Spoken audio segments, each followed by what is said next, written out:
guys, after lunch na nga tayo nakaalis dito sa bahay at nandito tayo ngayon sa New City. Dito tayo bumaba. Pupunta tayo sa Momuso at bibili tayo ng coin purse dahil nawala ang ating coin purse. Mahirap kasi yung labas-pasok ang wallet natin sa bag at nandun ang ating mga valid IDs ay nakakatakot naman. So naglalakad tayo ngayon dito guys, papunta ng Momuso. At nakita natin dito si Sir Dan. Dito tayo, kay Sir Dan tayo nagdi-display dati ng ating paninda. Siya ay merong small creation pasalubong center. So papalabas na nga tayo dito guys sa Momuso at nakabili na tayo ng maliit na black coin purse at alam kong secured ng ating mga barya guys. So tayo ngayon guys ay pupunta sa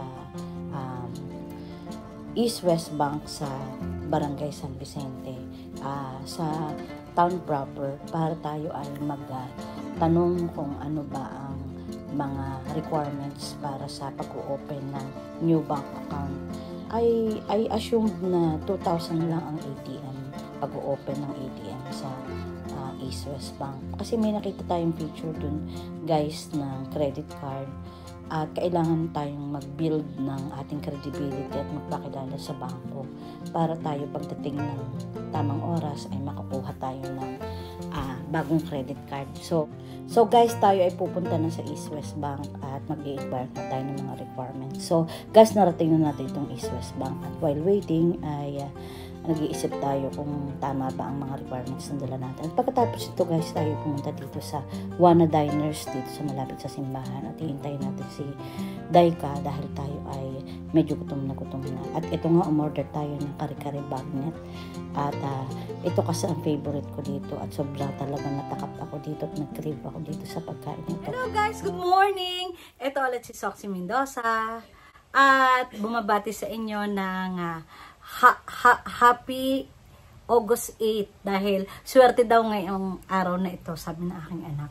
So hanggang 8 o'clock daw ng gabi dahil 888 bihira daw itong mangyari. So magbablog tayo.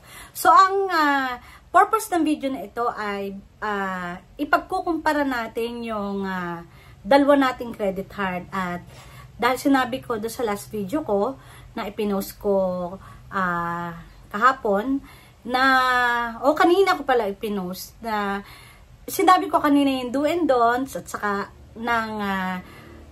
sa credit card at ano ba mga dapat gawin kung nahack na yung credit card mo.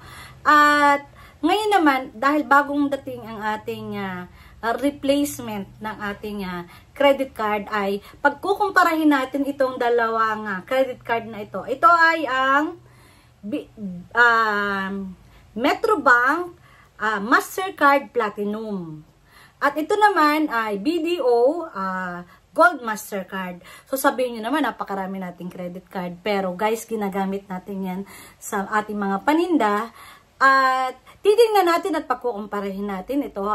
Kasi itong BDO, isinend lang sa atin ito ng BDO na hindi tayo nag-apply dahil tayo ay may nung kahit na nag-abroad tayo, meron tayong bank account sa BDO at nung tayo permanently stayed here at when for good, pinadalahan tayo ng BDO at ginagamit natin itong BDO card na ito sa lahat halos ng mga transactions natin. It's almost a year ago. So, at ito naman, ang Metrobank Platinum, nag-apply sadya ako talaga nito at may dahilan kung ba't ako nag-apply nito. So, ito, in-apply ko at saka ito, pero binigay lang. Okay. So, pagkumparahin natin itong dalawang ito, kung ano ba ang ating,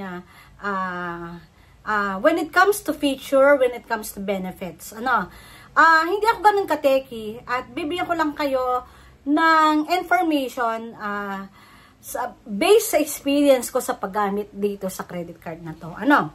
Okay, unahin muna natin itong BDO Gold Mastercard. So, it was given to me a year ago. So, bali naka 1 year na siya ng June.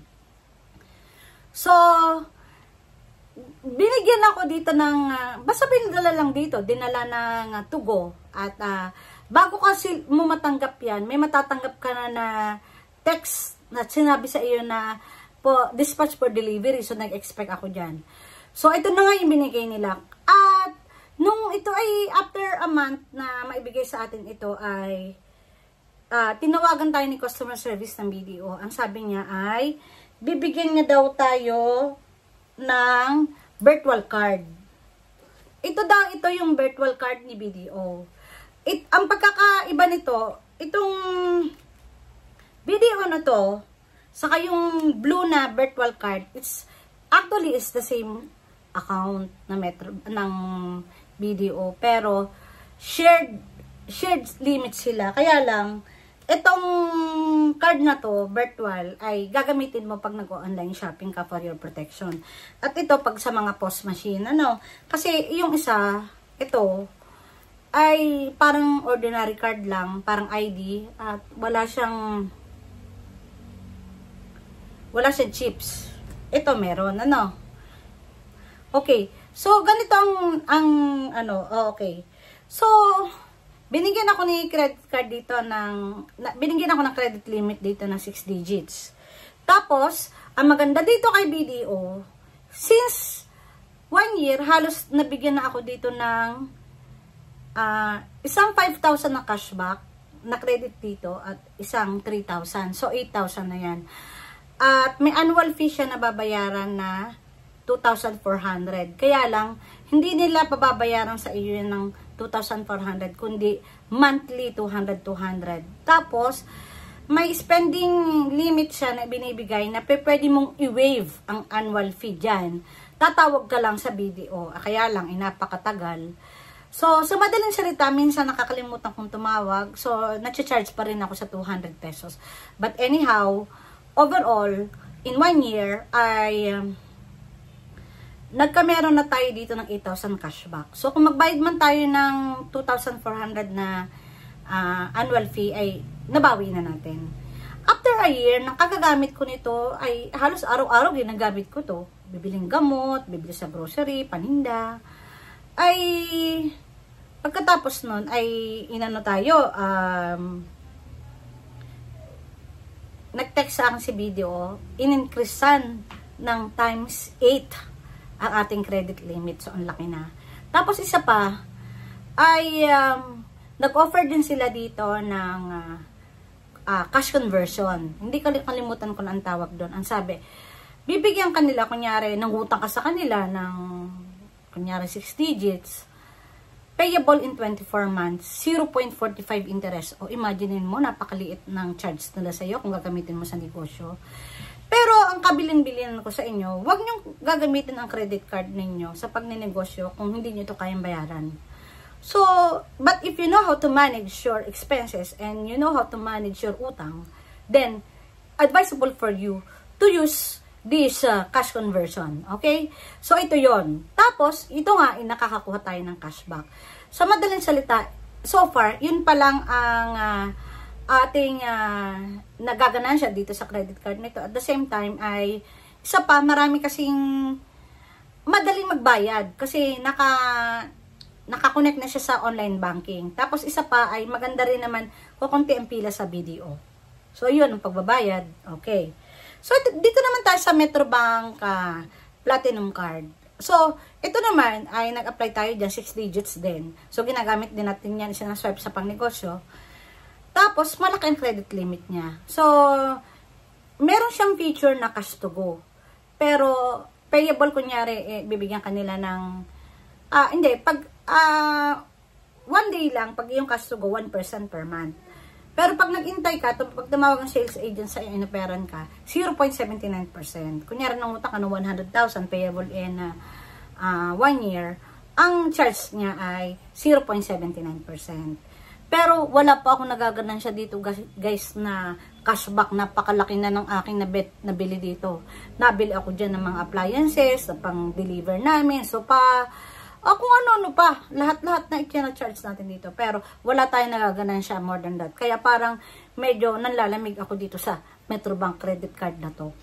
Pwede sigurong tayo ay we're looking forward and building ng credibility sa ibang at saka pala ang annual fee nito guys ay mahal, 4,500.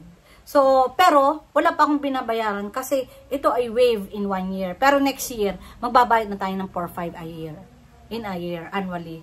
So guys, may utang kasi tayo dito at hanggang next year pa. Pero pag nakatapos nito ay susubukan natin na magpalit tayo dun sa base, yung may maraming cashback, yun ang ating gagawin. Hahanapin natin kung anong maganda dyan, pero nakita ko dyan ay East West Bank.